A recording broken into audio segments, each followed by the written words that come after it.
गुलमर्ग में हुए आतंकी हमले में एक और हमारे जवान शहीद हो गए हैं। आतंकियों के हमले में मृतकों की संख्या अब 5 तक पहुंच गई है। आतंकी हमले के बाद गुलमर्ग और उसके आसपास इलाके में सेना की ओर से अब चौकसी बढ़ा दी गई है। तलाशी अभियान चलाया जा रहा है और हर एक इलाके पर नजर रखी जा रही है। चप्पे चप्पे पे इस वक्त हमारी फोर्सेस तैनात हैं।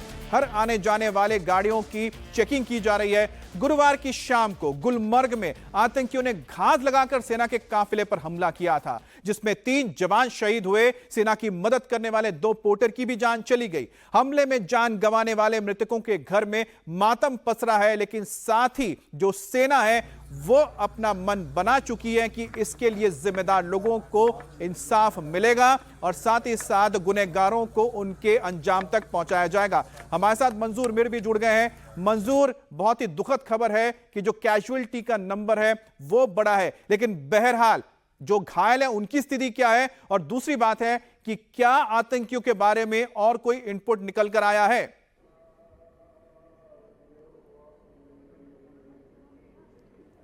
देखिए अमित, सर्च ऑपरेशन जो है वो बड़े पैमाने पर चलाया जा रहा है।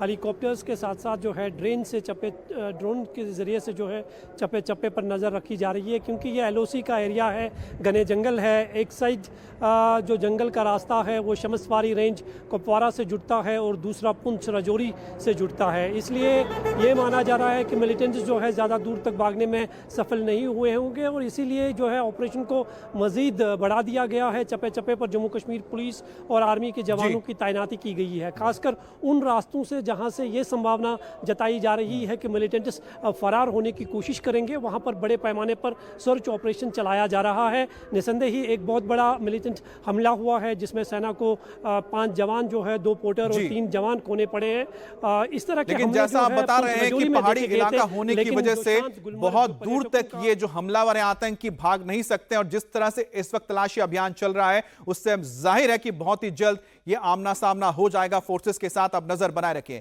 बहरहाल हमलावरों का खात्मा करने के लिए बड़े पैमाने पर तलाशी अभियान भी चलाया जा रहा है। साथ ही सेना के बड़े पुलिस अधिकारी मौके पर डटे हुए हैं, खुद इस पूरे ऑपरेशन को वो लीड कर रहे हैं। दूसरी तरफ शहीद हुए सैनिकों की पहचान बांदीपुरा के कैसर जम्मू के रूप में हुई है और दोनों सेना में 18 राष्ट्रीय राइफल से जुड़े हुए थे। मारे गए पोर्टर में मुश्ताक अहमद चौधरी और मंजूर अहमद शामिल हैं। बोनियार में मुश्ताक अहमद के घर पर मातम पसरा हुआ है। परिजनों का रो रो कर बुरा हाल है और ये तस्वीरें आप देख रहे हैं जिन्होंने अपनों को खोया है। लेकिन आतंकी हमले को लेकर जम्मू कश्मीर नेशनल कॉन्फ्रेंस के प्रमुख फारूक अब्दुल्ला ने पाकिस्तान पर जमकर निशाना साधा।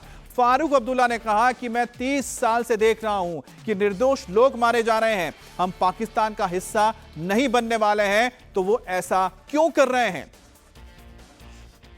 इस रियासत में ये होते रहेंगे। आप जानते हैं ये कहां से आते हैं और वो तब तक बंद नहीं होगा जब तक कोई रास्ता नहीं ढूंढा जाए इस मुसीबत से निकलने का। मैंने ये आज 30 साल से देख रहा हूं और बेगुनाह मारे जाते हैं और हम पाकिस्तान का हिस्सा बनने वाले नहीं हैं। तो ये कर किस लिए रहे हैं? हमारे मुस्तकबिल को खराब करने के लिए, बर्बाद करने के लिए। और अब बात करते हैं महाराष्ट्र की, जहां पर आज दिग्गज नॉमिनेशन कर रहे हैं। देवेंद्र फडणवीस अब से थोड़ी देर बाद फाइनल नॉमिनेशन फाइल करने जा रहे हैं और इस नॉमिनेशन से पहले वो रोड शो भी कर रहे हैं। फडणवीस के साथ गडकरी भी मौजूद है। रोड शो की तस्वीर आप देख सकते हैं। आज सुबह सुबह देवेंद्र फडणवीस ने पूजा अर्चना की, माता पिता का आशीर्वाद लिया और उसके बाद इस रथ पर सवार होकर वो निकल पड़े हैं नॉमिनेशन फाइल करने के लिए। उनके साथ नागपुर के ही बेटे और साथ ही साथ नागपुर के दिग्गज नेता नितिन गडकरी मौजूद है। इसके अलावा